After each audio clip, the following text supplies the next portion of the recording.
Hujambo mtazamaji wa runinga ya Undugu na karibu sana kwenye makala yetu ya mawimbi ya wiki. Tuzungumzia yale ambayo yameweza kujitokeza tangu tuweze kupatana tena katika makala haya. Ni mengi na tumeweza kusherehekea sikukuu ya wafanyikazi siku ya Alhamisi. Mengi yaliweza kujitokeza. Tulikuwa tunazungumzia kuhusu masuala hayo na mengine mengi. Atakayenisaidia kufanya haya yote ni Felix Komo. Karibu sana. Asante sana bwana Zablo. Maisha yanakwendea vipi kaka? Tuko sawa, tunapambana. Hali si rahisi, lakini kwa yote tunasema we must work because that is what the Bible says. Ukisema kuhusu mambo na kufanya kazi, siku ya Alhamisi kumesherehekewa humu nchini siku ya kusherehekea wafanyikazi, na najua pia wewe unafanya kazi na pia wewe ni mfanyikazi. Siku ya Labor Day ili tuweze kuzungumza kwa kimombo ambayo itaweza kueleweka kwa urahisi. Mwanzo wa Kenya ni kipi kama Mkenya unasherehekea siku hii ya Labor Day? Asante sana bwana Zablon. Hapa kuna mambo mawili. Jambo la kwanza, kuna yule mfanyikazi ambaye ameajiriwa na serikali. Kuna wale ambao pia wameajiriwa na watu binafsi, na pia kuna wale wengine ambao wamejiajiri. Ijapokuwa huwa tunasema ni wanabiashara, lakini ukweli kwamba wao pia ni wafanyikazi. Pia katika hali ya ukulima, sekta ya ukulima pia imeajiri watu wengi, tukijua kwamba tukikuwa sisi tulikuwa tunaambiwa ya kwamba ukulima ndio uti wa mgongo wa taifa la Kenya. Lakini kuna hili jambo la mfanyikazi, ule ambaye ni mfanyikazi wa serikali, pia mfanyikazi katika hizi makampuni na katika private sector in general, because yule ambaye yako katika serikali na yule ambaye yako katika private sector, what they are affected by these deductions ambazo tumeziona katika payslip zetu. Jambo la kwanza, wafanyikazi wengi hawafurahii. Kama kuna watu ambao hawafurahii katika nchi yetu ya Kenya, ni wafanyikazi. Wengi wameresign, wengi wamepatwa na mental issues, wengi wamejinyonga, na wengi kwa njia moja au nyingine hata familia zao hazifanyi kazi vizuri. Kwa sababu mahitaji yamepanda, lakini mshahara imeenda chini. Zile mambo deductions pia zimeenda juu sana. Na zimeweza kuhadhiri sana payslip ya wafanyikazi katika nchi yetu ya Kenya. Kwa hivyo kwa ujumla, sijui yale mambo ambayo pengine yanaweza furahisha mfanyikazi kwa sasa, lakini kiujumla ni kwamba wafanyikazi they are demoralized, hawana ile motisha ya kuendelea kufanya kazi kwa uadilifu. Na hiyo kwa njia moja au nyingine utanisamea kwa homa. Kwa njia moja au nyingine pia inaathiri uchumi, na pia inapandisha njia nyingi za kuleta ufisadi katika nchi, kwa sababu lazima watu pia wawe na njia badala ya kujimudu katika maisha. Sawa. Hebu tuzungumzie hili Felix Komo. Serikali wakati ule ambao tunaweza kusherehekea sikukuu hii ile ambayo ni ya labor na wafanyikazi, kuna wale ambao wako na dhana kwamba wafanyikazi wameweza kufinyililiwa kwa muda mrefu, hususan masuala mazima ya ushuru. Japo ushuru ule ambao tunakumbuka usemi wake Rais hayati Mwai Kibaki akisema kwamba tulipe ushuru tujitegemee. Na hadi sasa hivi Rais Ruto kuna wakati moja amekuwa katika taifa moja akasema kwamba kule nyumbani waambieni ndugu zenyu waweze kujitolea kulipa ushuru. Wafanyikazi tunaposherehekea, wengi wanalalama kuhusu mambo mazima ya ushuru. Unasema vipi kuhusu swala hilo? Bwana Zablon, mimi sina shida na kukatwa ushuru na serikali. Lakini shida nilio nayo, na nafikiria kwamba ni shida ambayo iko kwa wafanyikazi wengi wa serikali na wa binafsi pia, mpaka hata wachungaji, kwa sababu hii ni mambo inakatwa across board. Ni kwamba kukatwa ushuru si shida. Shida ni ushuru wangu ukikatwa utanifaidi vipi, na utafaidi nchi namna gani na vizazi vijavyo. Kwa sababu ukienda nchi zingine kama Ujerumani, nchi zingine kama Canada, hizi ambazo nchi ambazo zimeendelea, ushuru uko juu zaidi. Hata hatujafikia nusu. Lakini nayo service delivery iko sawa. Kwa sababu sielewi kwa nini leo nikatwe tax na nilipe tax. Nikatwe housing levy. Nikatwe whatever. Lakini sioni matunda yake. Matunda sijayaona. Nitakupa mfano. Katika kaunti ya Machakos kuna majumba yanajengwa hapa karibu na county government ya kaunti ya Machakos. Majumba mengi pale, matunda yapo kaka. Nauliza, mimi ni mkaaji wa Machakos. Nahitaji nyumba Machakos. Nimejenga kwangu, nimejengea watoto wangu, sihitaji nyumba. Wale wanahitaji nyumba, wanajua kuendea nyumba kwa mortgage. Na zaidi ya hayo, nahitaji nyumba ama nahitaji masomo ambayo watoto wangu watasoma vizuri, ama nahitaji hospitali ambayo iko na dawa. Ukweli ni kwamba kulingana na mimi, si kazi ya serikali kujengea wananchi nyumba. Ni kazi ya serikali kunilipa vizuri, nielimishwe vizuri, na niambiwe chukua loan hapa kwa hii bank, kwa hii sako, Housing Finance Corporation tuko nayo, nijenge nyumba yangu, nilipe loan yangu, tuendeleze uchumi wa nchi. Acha nikuambie kitu moja bwana Zablon. Katika hali hii yote ya kukata kodi, tax ambayo tumekatwa, ukweli ni kwamba wananchi wa Kenya wako na dhana kwamba hizi pesa zote ni ufisadi. Na kutoa kwenye akili za watu haitakuwa rahisi. Leo tuko na walimu wanakatwa SHA. Walikuwa wanakatwa NHIF. Wanaambiwa they are not eligible. Hiyo pesa imeenda wapi? Hakuna mwalimu Kenya hii ambaye hajaghadhabishwa na mambo kama hayo. Unakatwa pesa, inaenda, lakini huoni matunda yake. Kwa hivyo ukweli ni kwamba bwana Zablon, mambo ya kulipa kodi hakuna shida. Lakini pia tunataka accountability kwa zile pesa ambazo zimekatwa kwa mwananchi na mfanyikazi kama mimi. Kwa sababu nikienda Ujerumani, hata transport ni bure, hospitali ni bure, na mambo mengi ni bure. Ukiingia katika mji wa Machakos kwa mfano, kuna mambo ambayo ningekuwa nakatwa pesa na niambiwe maji itakuwa kila mahali. Niambiwe nikienda hospitali ni free. Nikiambiwa nikiwa na shida yote ya shule ni free. Hata sitakuwa na shida ya kukatwa pesa. Lile jambo ambalo pengine niliona serikali imefanya vizuri ni kwamba ile kuleta equity ya kwamba kama nalipwa 10,000 nalipa sawa na mwenye analipwa 1,300. Hapo at least walijaribu. Lakini hata hivyo, hiyo pesa tungetaka kuiona.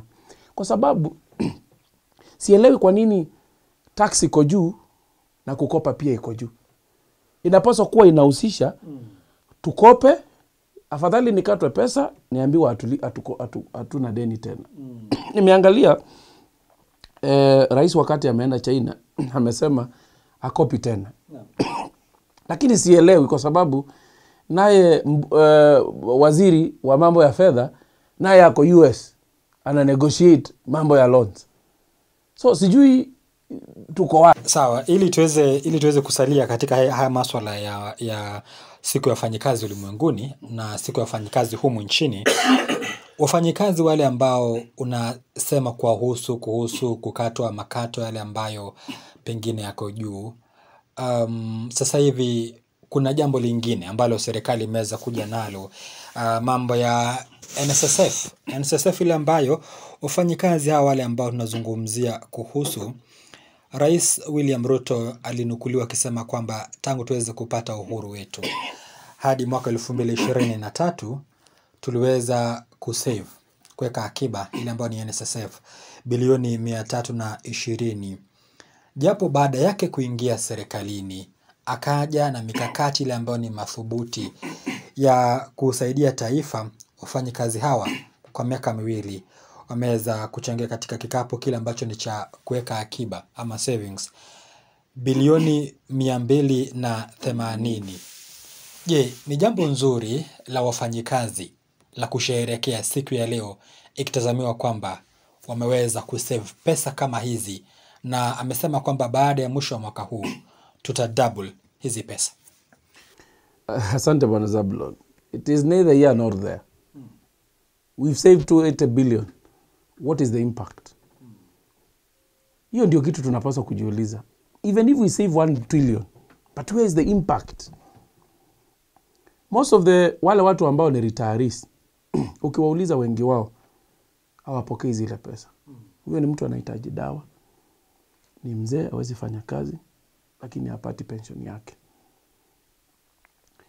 Zile pesa ambazo tuna save, kama tumesave 280 billion, 280 billion can bring change in this country. How are we saving the 280 billion? Or tunachukua tu pesa, tunaenda tunaweka, tuna save. Because kama tumesave 280 billion against 320 billion since independence. Sasa anasema tutaenda 560, for example, 280 times 2. But the question is, where is the impact? We have saved 280 billion. We should see the impact kwa budget yetu. Lakini ukiangalia kwa sasa, in most cases Bwana Zablon, ni kwamba ni kama unajua shida ile tuko nayo, Wakenya sasa wamesoma zaidi. Impact ya Mwai Kibaki. Kila mtu amesoma, kila mtu anajua. Unafanyiwa mahesabu, hata TikTok wanakufanyia mahesabu. Kwa hivyo hakuna mahali serikali itajificha kwa sasa. Hata ukiangalia ile finance bill, ile ambayo inakuja ya 2025, sasa hii itachambuliwa kuliko vile itachambuliwa mbunge. Na itakuwa na shida zaidi. Na kwa sababu watu wanajua finance bill ni nini, wanajua impact sasa hii ni nini, wanajua mahali kuna ukweli, wanajua mahali kuna uongo. Na ukweli ni kwamba hata kama tumesave 280 billion, it is a good trajectory. Ni njia nzuri ambayo tumeanza kwenda. Lakini pia tuanze kuona impact yake katika maisha. Sioni kama wanapaswa kufurahi. Hakuna sababu moja ya mfanyikazi kufurahi. Kulingana na mimi na mahali nimesimama. Unless mtu akuja ni convince otherwise. Kwa sababu pia mimi ni mfanyikazi, nakatwa pesa. Nakatwa NSSF, nakatwa SHA, nakatwa housing levy. Na ukiunganisha hiyo sio pesa kidogo. Pesa mingi. Ukiangalia mshahara payslip ya mfanyikazi wa kawaida ni kama 50% imeenda already. Na hiyo 50% we should see the impact. In fact hata afadhali tukatwe 60%, lakini kila kitu Kenya iwe sawa. Sawa. Asante. Serikali pia tunapoadhimisha siku hii, siku kuu ya wafanyikazi ulimwenguni, wameweza kujitokeza na jambo lingine. Eti kwamba wameweza kutengeneza ajira humu nchini, na ajira ni kitu cha maana sana wakati ule ambao tunazungumzia kuhusu siku ya wafanyikazi. Ajira moja ile ambayo ameweza kutengeneza Rais William Ruto, aliweza kunukuliwa kwamba wametengeneza zaidi ya ajira 1,100 za wale ambao ni wajenzi wa nyumba za bei nafuu. Alafu wamekuja na nyingine inaitwa Climate Works, wale ambao wanaweza kuosha mto Nairobi. Ukiangalia tunapoadhimisha siku hii ya wafanyikazi humu nchini na mikakati ile ambayo serikali imeweza kuyafanya, je, unadhani na unahisi kwamba serikali imeweza kwenda katika mkondo ule ambao unaofaa? Kwa njia moja au nyingine hapo naweza kusimama na serikali. Na niseme hivi. Nimekuwa katika nchi zingine katika Afrika. Na mambo ya kutokuwa na kazi si jambo la Kenya peke yake. Na ni jambo ambalo limechangiwa na mambo mengi sana katika uchumi wa nchi. Na ukiangalia vizuri utapata kwamba serikali imejaribu. Lakini pia vikwazo ni mingi. Na ningetaka uangalie Bwana Zablon kutoka kwa hii perspective. Mwaka uliopita form 4 watoto wale ambao walitoka form 4 ni kama 1,900. Chukua 5 years back. So weka average ya 700,000. 700,000 times 5 is around 3.5 to 4 million. Hao ni watu ambao wametoka form 4. Wengine wameenda college, wengine wameenda university, wengine hawajaenda mahali, na watu wako kwa ile economy tu ya Kenya. Tujiulize hao watu milioni 5, milioni 4, milioni 5. Kwa sababu kuna wengine ambao hawakumaliza form 4, walifika class 8 na hawakuendelea. Hawa watu milioni 5 kwa kila miaka 5. Ni kampuni zipi ngapi zimefunguliwa ambazo zinaweza kuabsorb hawa watu? Ni mambo gani tumefanya katika department ya agriculture ambayo inaweza kuabsorb hawa watu? Nasema hivi kwa sababu mimi ni mkulima. Na si mkulima kidogo. Mimi nimeajiri watu. Lakini yale mambo ambayo yanapaswa kuwa yananimpush niajiri more young people haiko. Ukienda katika nchi ya Botswana, ukimaliza university na useme unataka kuwa mkulima, unachukuliwa na serikali, inakupatia shamba, ina fence, inakuwekea maji na inakupea one condition: you must employ the youth. And that's the reason the GDP ya Botswana, I think it is number 3 or number 4 in the continent. Kwa nini? Kwa sababu they have embraced employment uko chini. Nataka kupatia mfano kwa Ukambani. Twake Dam peke yake is more than 10-20 factories. Kulingana na mimi. Hayo maji yakisambazwa, watu wengi watatoka Nairobi and will now encourage urban rural migration. Watu watarudi mashinani, walime chakula, tupate chakula ya export, we grow the GDP. Kwa hivyo kwa njia moja au nyingine, serikali imejaribu. Lakini kwa sababu ya ufisadi, hii Kenya hatutasonga. Na huo ni ukweli. Na naweza kuambia anybody, we have to deal with only 2 things in this country. Number 1 is corruption. Number 2 is corruption. Kwa nini nasema hivi? Umeona wale vijana ambao wametafutiwa kazi majuu na Dr. Alfred Mutua na wizara yake. Yale, at the end of the day, utakuja kusikia tu kuna corruption. At the end of the day, ufisadi. Vijana wale ambao wametoka shule, we have so many universities in every county. Hao vijana ni werefu, lakini hawana kazi. Mnataka wafanye nini?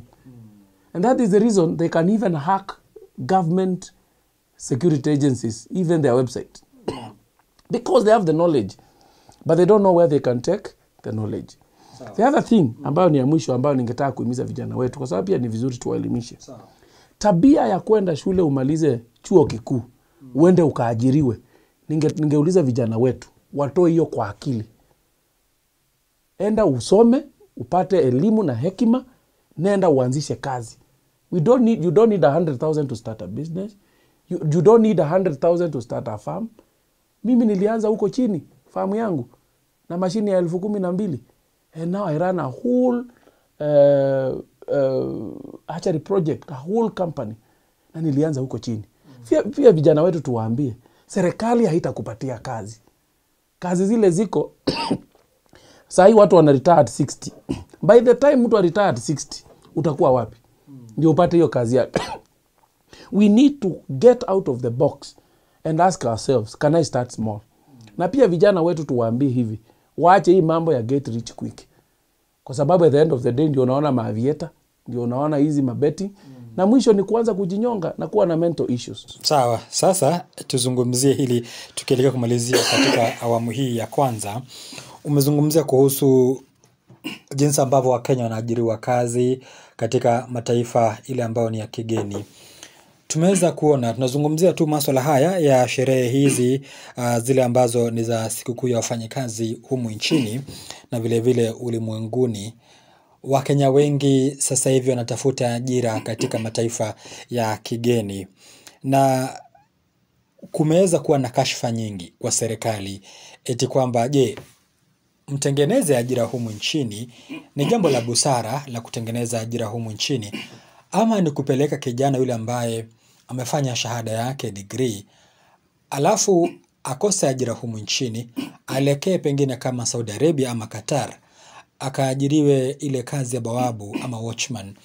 Je, huu muondoko ni mzuri wa serikali kuexport ile labor kutoka humu nchini kuelekea mataifa mengine, na sio kazi ile ambayo pengine mmoja ameweza kuisomea, anafanya kazi zile ambazo humu nchini tuazita kazi za sulubu? Bwana Zablon, ukiangalia katika data ya Kenya, tuko na kama karibu milioni 5 wananchi wa Kenya ambao wako nje za nje. Na nje za nje ni wale watu ambao wako outside Kenya. Inaweza kuwa Tanzania, inaweza kuwa Saudi Arabia, kama milioni 5. The question is, how much do they bring to Kenya and where is the impact? Kulingana na maoni yangu, kwenda kufanya kazi nje ya nje si shida.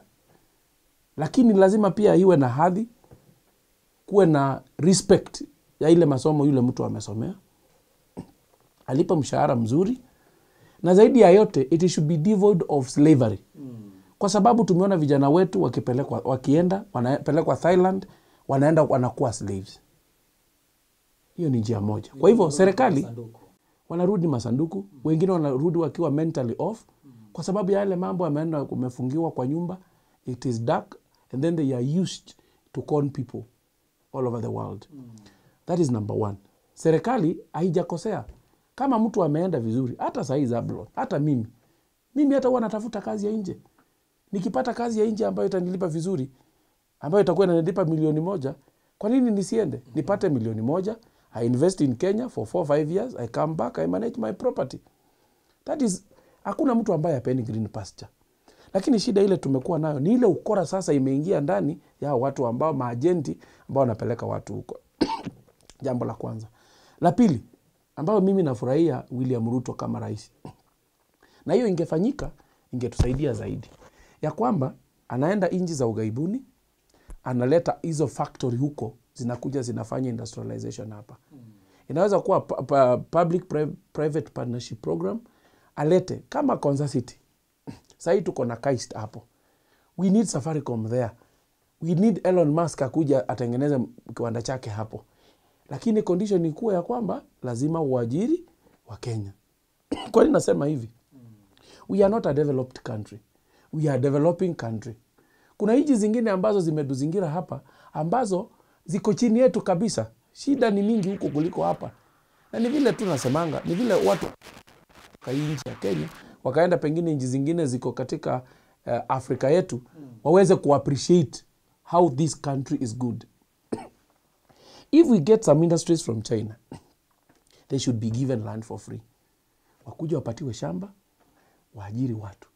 Ukienda pale EPZ, utaona zile kampuni ziko hapo.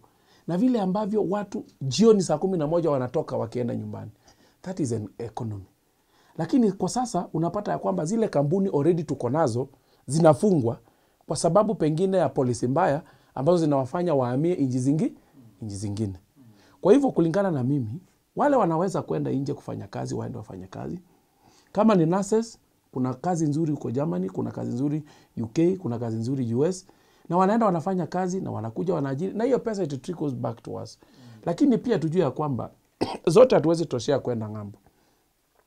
We need the government as a duty, because it is government of the people by the people, to create a conducive environment ya kuanzisha biashara, manufacturing, na zaidi ya yote serikali ingetuma watu kwa shamba.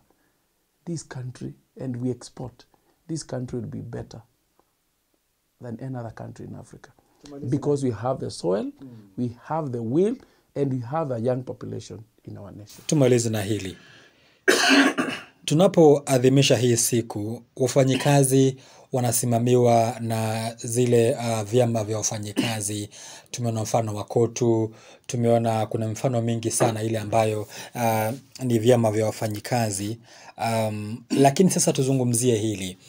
Unadhani kama hivi vyama vya wafanyikazi, je, wameweza kuwakilisha wafanyikazi vizuri, kutetea haki zao? Kwani hadi kufikia sasa kuna wale ambao wanalipwa mshahara duni sana. Unapata mtu analipwa mshahara wa 15,000, 18,000. Mshahara ule ambao pengine katika wakati ule ambao tupo sio mshahara ule ambao unaweza kukimu kimaisha. Unadhani kana kwamba hivi vyama vimeweza kusimamia wafanyikazi vizuri? Alafu ili uweze kushikanisha na hili, serikali ifanye vipi ili iweze kuweka tabasamu katika mioyo ya wafanyikazi, kwa sababu hadi kufikia sasa unapozungumza na wengi mioyo yao imeinama? Mambo mawili. Jambo la kwanza, tukifuata sheria vizuri, utapata watu wengi hawezi ajiri watu. Kwa sababu kuna ile minimum wage. Kama Ukambani kuna minimum wage ya River. Ukienda kotini kwa labor laws ndio utajua. Lakini shida ni moja. Wewe unataka ni kuajiri ni kupatia 15,000. Mimi nimeajiriwa na serikali, nimelipwa 50,000. lakini imekatwa, nimebakia na 30,000. Unataka nikupee 15,000. Nitabaki na nini? Kwa hivyo unapata hata mfanyikazi wa nyumbani ni regulated na sheria. Kuna ile minimum wage unapaswa kulipa mfanyikazi wa nyumbani, mfanyikazi wa shambani. Huo ndio ukweli. Lakini haiwezekani kwa sababu pia mimi nimefinyiliwa kutoka juu. Jambo la kwanza. Jambo la pili, kuna mambo ya vyama ambazo zinatetea wafanyikazi. Hapo kuna shida kubwa. Ukiangalia mtu kama Kotu, brother Atuoli, tangu nizaliwe alikuwa hapo. Na sasa hako. Na anasema niko hapa. Na atagombea tena. When will we have transformation? When some of these Kotu and these vyama vya wafanyikazi, they go in bed with government, yule anaumia ni mfanyikazi. Tumeona na tunajua. Angalia NAT, angalia KUPPET.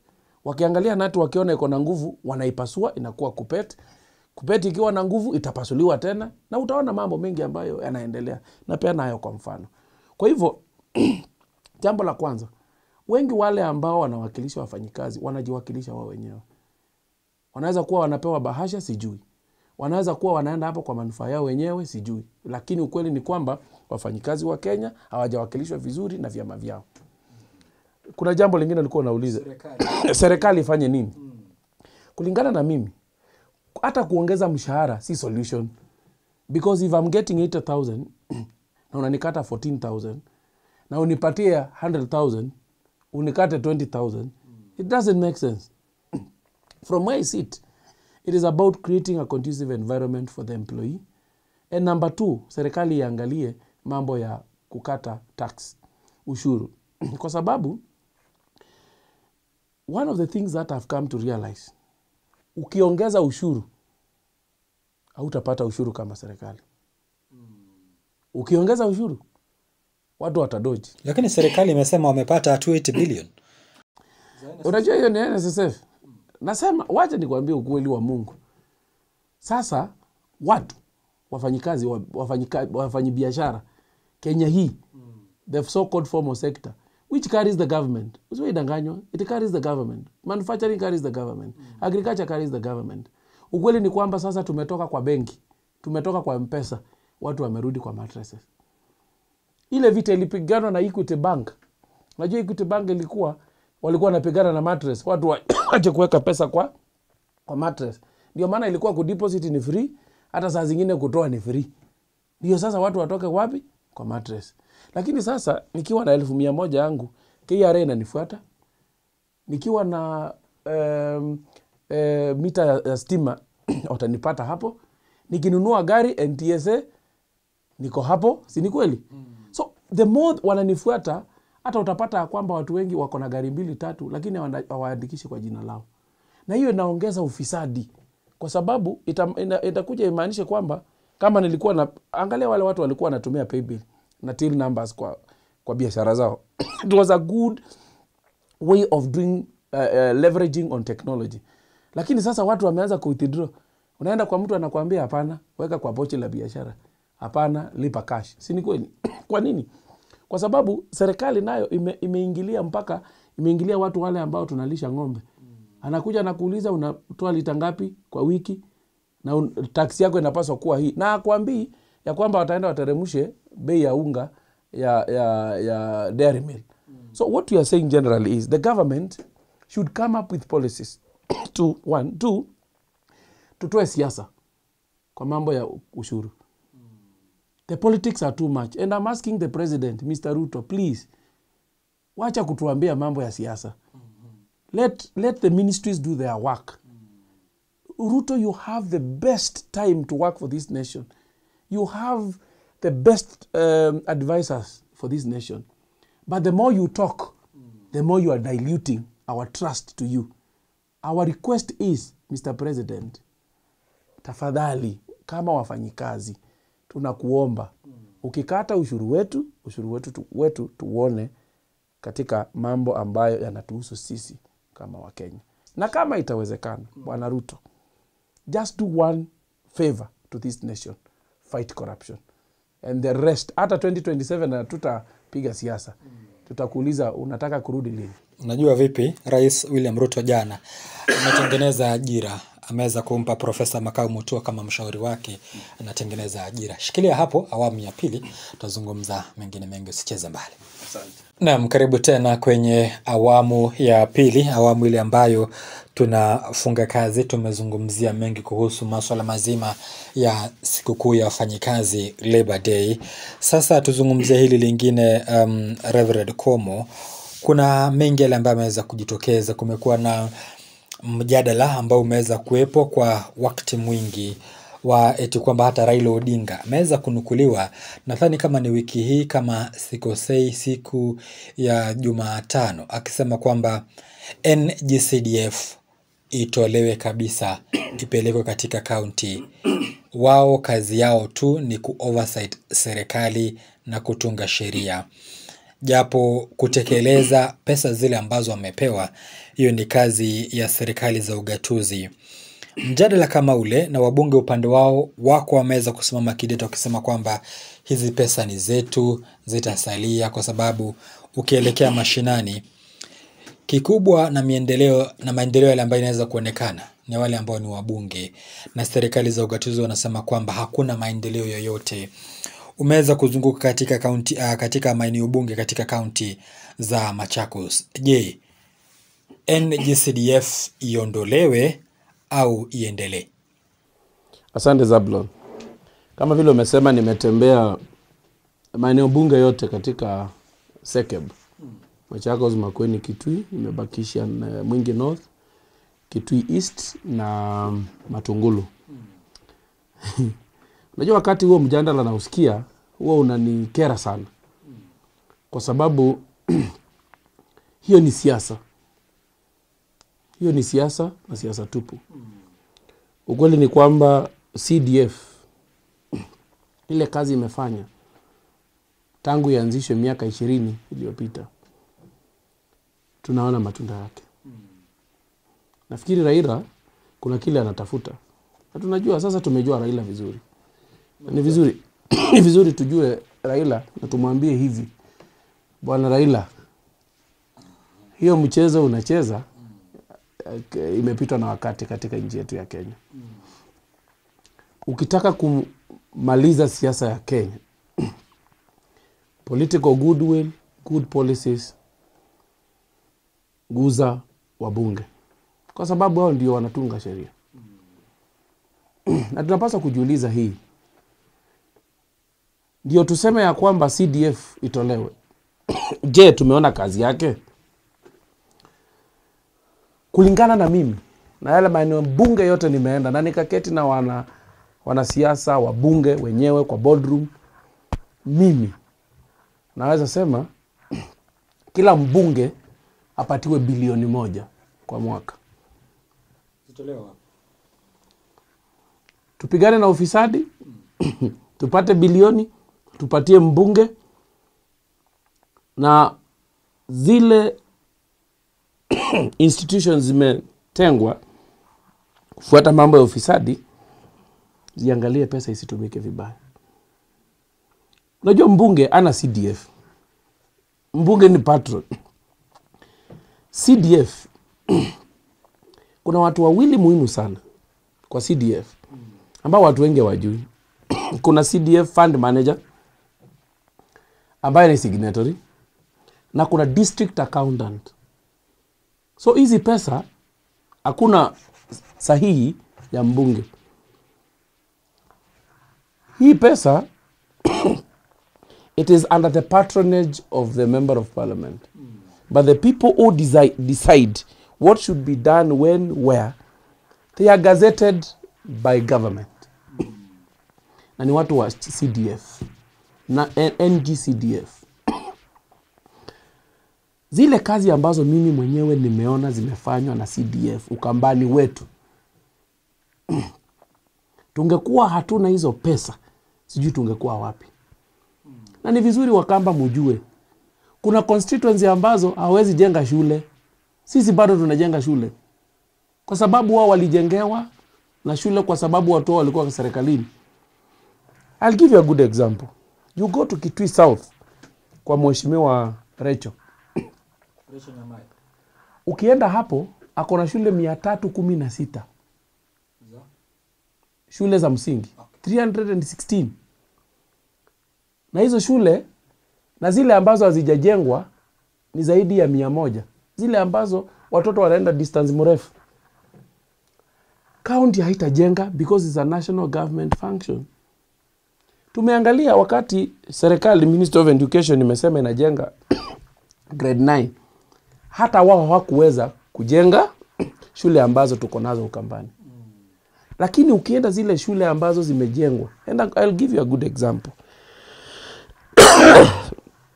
Ukienda Mbooni constituency, it is one of the best constituencies. I can tell people to go and benchmark. Ukienda Kitui Rural, uende Kitui Central, utaona maajabu. Ukienda hapa tu kwa Basil, amejenga JSS mzima block na administration. CDF, wale ambao wako na fikira ya kutoa CDF, they are the enemies of the people. Nikuulize swali kabla sijamaliza. Umeona wa Mushomba amesema mtoto yeyote ambaye ako sekondari katika eneo bunge lake analipa shilingi 500. Unajua ile pesa mzazi angetoa 10,000 alipie mtoto school fees, anaipeleka tena kwa shamba. It grows the economy of the country. 2, issues of security, Bwana Zabulon. Enda hapa Kathiani, I was with the OSPD. Amejengewa police stations nyingi kuliko wale askari yako na wao. He is now gazetting new police stations. It increases security. County cannot do security issues because it's not a devolved function. Ukiangalia zile kazi ambazo CDF imefanya, yeyote atakayeleta mjadala wa kutoa CDF kwa wabunge ajaribu aende public participation. That is when you realize this Kenya has gone. Ebu shikilia hapo, kwa sababu kuna wazo lile ambalo limeweza kujitokeza. Hizi pesa ambazo ni mgao wa NGCDF ambazo wanazipokea kila mwaka wa kifedha zitolewe hapo, zipewe serikali zile ambazo ni za ugatuzi 47. Wiki jana nimezungumza na mmoja wale ambao ni watathmini wa masuala mazima ya ugatuzi, anaitwa Willy Malile. Alikuwa anapendekeza hili katika kila kaunti kuwekwe ile idara ya kupigana na mambo ya ufisadi, EACC, kwa sababu ufisadi umekolea hapo. Je, ni vema hizi pesa za NGCDF zipelekwe katika serikali za ugatuzi ili maendeleo yale ambayo serikali za ugatuzi, mfano katika kaunti ya Machakos na kaunti nyinginezo, wanasema wanaendelea kutengeneza na kuendeleza maendeleo hadi katika kaunti ya Kisumu tuliweza kumuona Profesa Anyang' Nyong'o akisema kwamba afya inafanya kazi na mambo mengine. Ni wakati mzuri pesa zile ambazo zinapewa NGCDF zipewe serikali za kaunti na tuongeze pesa zingine pasi na kujali madai ya ufisadi yale ambayo yameweza kujitokeza. Kulingana na mimi, kaunti iko na kazi ya kutosha kwa sasa. In fact, kama ni wizara ya afya, kaunti ipatiwe pesa ya afya. Kwanza idili na afya, idili na mambo ya maji, because water is a devolved function, for example, but the money is in the ministry. It is in the waterworks. Kwa hivyo this devolution, kwanza zile miradi ambazo wamepewa zipeanwe na zipewe pesa, because finances should follow functions. We should have a function, then you are given money. CDF in fact inapaswa kuongezwa, number 1. Number 2, vile Bwana Malila alisema mambo ya EACC kwenda kwa kila county, that is wastage of resources. I can tell you for free. Kwa sababu serikali haihitaji kila mtu kwa kila county. Inahitaji values na wafanyikazi ambao they are motivated, ndio ufisadi uende chini. Kuleta EACC Machakos County haitamaliza ufisadi. Kupeleka EACC ingine Makueni haitamaliza ufisadi. Kwa sababu ufisadi it has emerging trades. Na kwambia hivyo, I'm the chairman of National Anti-Corruption Campaign Steering Committee, Machakos County. And also I'm helping Lower Eastern. And I know how corruption is being done. Have done social audits in the counties, in the 3 counties. And I know how corruption operates. We need just to have good laws, which already we have some. Tunataka kutupitisha whistleblower bill, ikipita na mtu awe protected. Hata ile regional office ya EACC iko Machakos inatosha. Lakini kupigana na ufisadi haihitaji EACC pase, inahitaji mimi na wewe. Wakati mtu anaiba hii glass kutoka hapa Undugu TV, unamwambia hapana. Inaanza hapo. Prevention is better than cure. The truth of the matter is, zile county ambazo tuko nazo, most of them, they cannot even account for the money they have been given. Ufisadi umekolea hapo. Si ni kweli? Lakini ninataka kuambia Zabulon, county zimejaribu sana. Kwa sababu zile pesa wanapata na wafanyikazi wale wako nao. Mimi hata saa zingine nasikia Machakos County kuna ufisadi. Nauliza mtu iko wapi? Because unakuja tu unasema. Unaenda hospitali kama level 5 hapa, unasikia kuna ufisadi. Sawa. Ufisadi uko wapi? Ukienda saa hii ulize Wavinya Ndeti, pesa ya hospitali iko wapi? Ni rahisi kupata kwamba anadai serikali kuu zaidi ya milioni 400 ama 500 ambazo already yeye ameshatumia kutibu wagonjwa wake, lakini hajarudishia hiyo pesa na serikali kuu. Unataka atoe pesa wapi? Kwa hivyo hii mambo ya ufisadi na kupigana na ufisadi, ni vizuri tujue ya kwamba imewekwa siasa na imeongezwa siasa. Unasikia wafanyikazi hawajalipwa, ni ufisadi. Kwa nini? Kwani pesa ya kulipwa wafanyikazi inatoka wapi? Kama hawajapatiwa pesa na serikali kuu, unataka watoe pesa wapi? Kuna ile inaitwa on source revenue. Ukiangalia wakati wa Wavinya Ndeti, ukweli naongea juu ya Machakos County, mahali ambapo najua, ni kwamba hata ile ushuru wanakusanya ya on source revenue imeenda juu. Na ameajiri watu na watu wako sawa. Lakini wakati kunatokea shida moja mbili, pia ni vizuri tujue ya kwamba si vizuri tuweke siasa ndani. Lakini mambo ya ufisadi, ufisadi inaanza nyumbani. Wakati unaambia mtoto, ukienda nitakupatia hii, ukifanya hivi nitakufanyia hii. And it is about values ambazo sisi wa Kenya tumelegea sana katika mambo ya kupigana na ufisadi. But I want to tell you this. Corruption fights back. It is not easy to eradicate corruption if we don't have a good political will. Hebu nielewe hapa kwa sababu ni kana kwamba na struggle kukuelewa, kwa sababu unasema kwamba siasa zimeweza kupenyezwa katika mambo ya vita ya ufisadi. Unataka kumaanisha kwamba serikali za kaunti wote ni weupe kama pamba, hamna ufisadi? Na nakupa mfano. Nimezungumza nadhani ni mwezi uliopita na mmoja wa wakilishi wadi katika kaunti ya Machakos, Ngelani Msituni, kama sikosei, anaitwa Johana Munyao. Alikuwa anaweza kuniorodheshea madai ya ufisadi yale ambayo ameweza kutekelezwa na serikali ya kaunti katika eneo hilo. Unataka kusema kwamba serikali za kaunti hazina ufisadi? Ufisadi huko. Lakini siasa ndio nyingi kuliko ufisadi. Na nataka kupatia mfano. Tuliambiwa ya kwamba kuna pesa imekuliwa hospitali inaitwa Mercy Level Hospital. Ni pesa imekuliwa. Na sisi kama National Anti-Corruption Campaign Steering Committee tukasema tunataka kwenda kufanya social audit. Tukaita wananchi. It is in public domain. Tukaenda tukaangalia, tukafanya uchunguzi wetu. Sisi sio EACC, lakini tukafanya uchunguzi kulingana na sheria zile tumepewa. Na tukauliza wananchi, nyinyi mnaona pesa yenu hapa? Hata walikuwa wanasema nyumba haina tiles.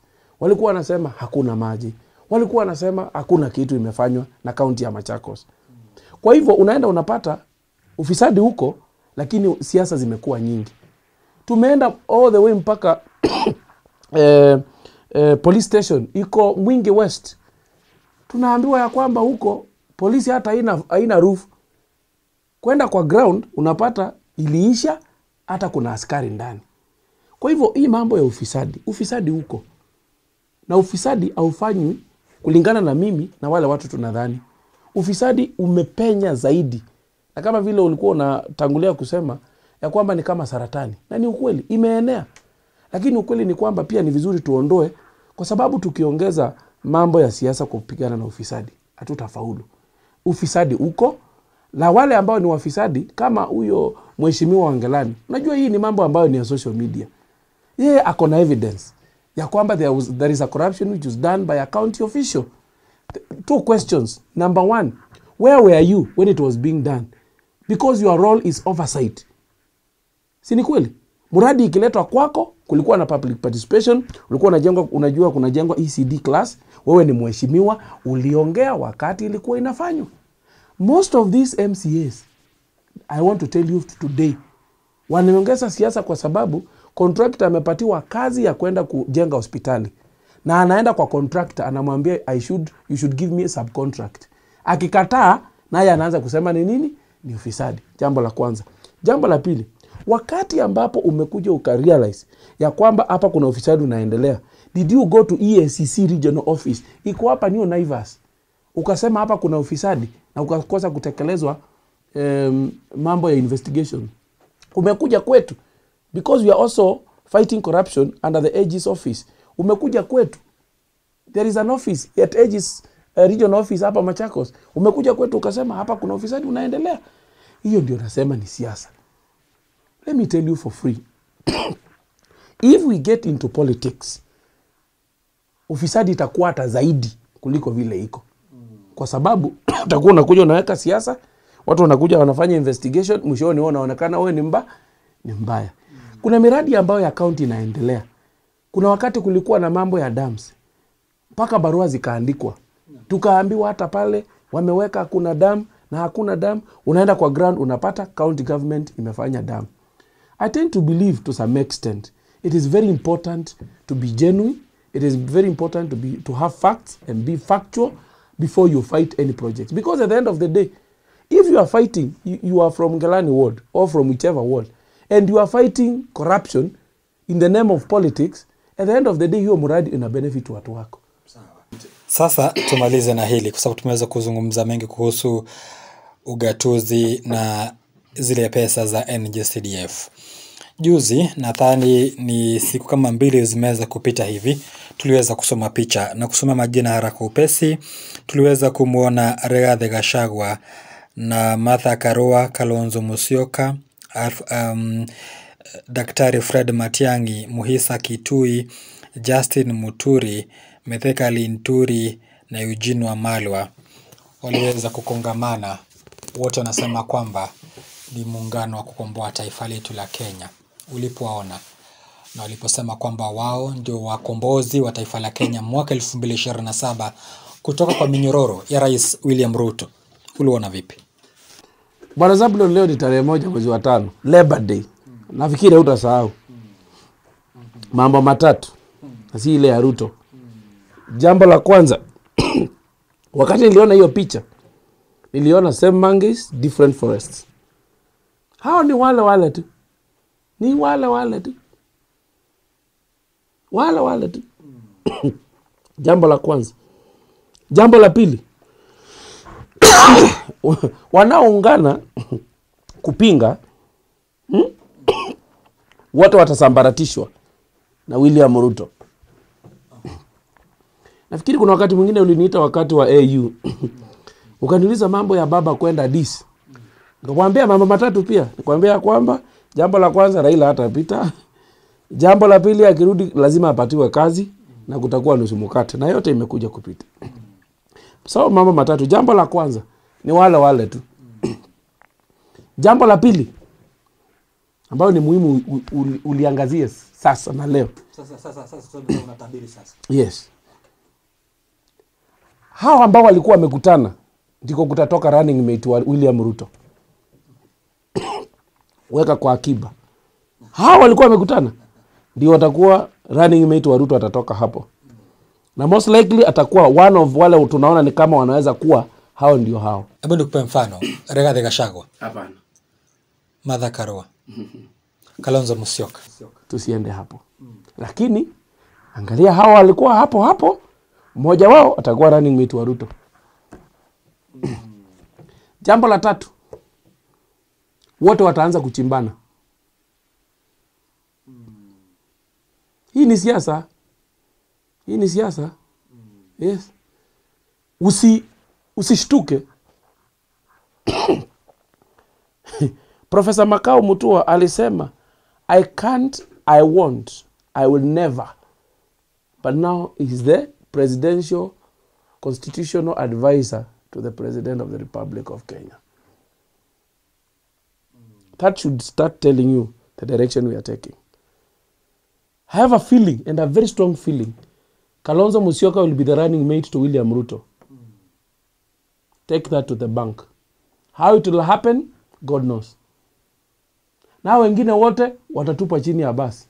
Kwa hivyo si muungano wa ukombozi wa Kenya. Si ukombozi wa Kenya. Ni mambo yao. Because unajua shida ile tuko nayo 2027 we have a presidential candidate in 2027. No, in 2022 we had in 2022 a presidential candidate mwenye alikuja na chama yake na akapita. Sio? Lakini akaacha chama yake sasa, akaenda kutafuta chama ya upinzani asimame nayo. Baba kuna uwezekano atasimama aambie Kalonzo, haya, ingia hapa. Ukue running mate. Na atamsikiza. Na ndio maana unaona tuko mapema sana. In Kenya kuna kitu inaitwa last night before election. The night before.